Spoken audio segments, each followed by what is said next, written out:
As modern media consumers, we are dependent on our news outlets to relay world events in a timely, truthful manner. But we are not told the truth all the time. Bias distorts our perception. Is this right? Is this fair? The question is, how do we take back control of the way that we view and consume media and news today? The bias that distorts our perception is usually politically driven. For example, Fox News is right-wing, where CNN is considered a little bit more liberal. So what we have right now in our current situation is that there are people who would wish us to not know the whole truth, who prefer for us to, for their own purposes, view things their way.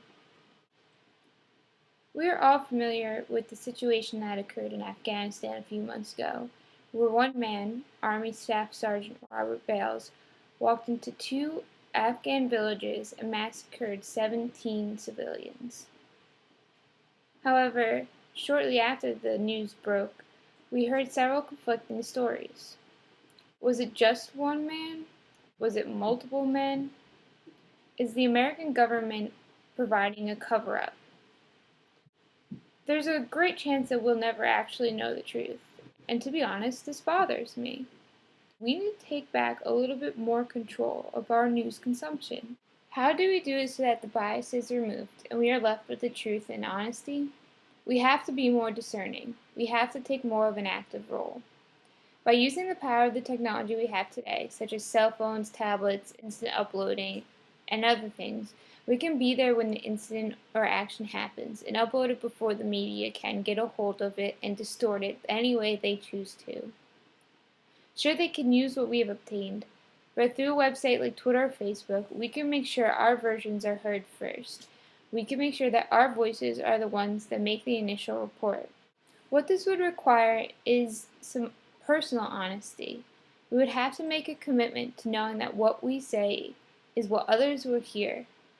CNN's iReport is a great example of people providing the news for themselves. Everything you see on iReport started with someone in the CNN audience.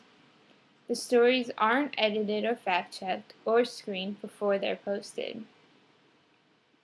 Sometimes the producers will check out some of the more important stories, vet them, and put them on the news CNN main page. But other than the process done by the producers, all the things on CNN's iReport are raw material provided by people like you and me.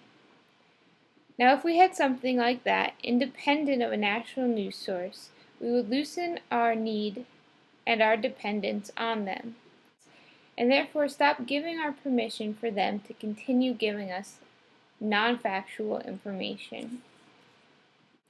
I realize what seems to be the futility of the situation. How are we as individuals supposed to supplant what millions of dollars do to our media every single day? How are we, as a grassroots effort, supposed to supplant the political implications surrounding our media intake? It's a lot to take in and a lot to think about, and it borders somewhat on conspiracy theories.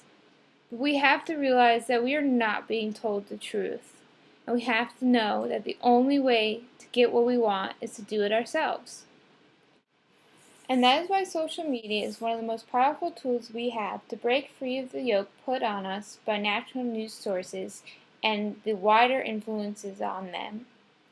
We have the ability, we have the tools, we just have to do it.